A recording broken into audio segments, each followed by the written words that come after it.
کسی کے پاس تعزیت کے لیے جائیں یا دعا کے لیے جائیں تو یہ الفاظ بھی کہیں جو نبی اکرم صلی اللہ تعالیٰ علیہ وآلہ وسلم نے اپنی پیاری بیٹی حضرت زینب رضی اللہ تعالیٰ عنہا کو ارشاد فرمائے،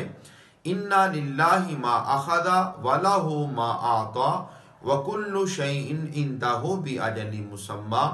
فَلْتَصْبِرْ وَلْتَحْتَسِبْ، کہ بے شک جو اللہ نے لیا، جو اللہ نے عطا کیا، سب کچھ اسی کا ہے، اور ہر چیز اللہ تعالیٰ کے پاس ایک مقررہ مدت کے لیے ہے،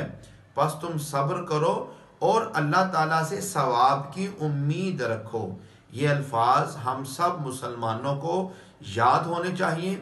اور جس آدمی کو کوئی غم ہو، تکلیف ہو، کوئی پریشانی ہو، تو اس میں جب صبر کرے تو ساتھ اللہ تعالیٰ سے اس بات کی امید رکھے، یقین رکھے کہ اللہ تعالیٰ مجھے اس پر ثواب عطا فرمائے گا۔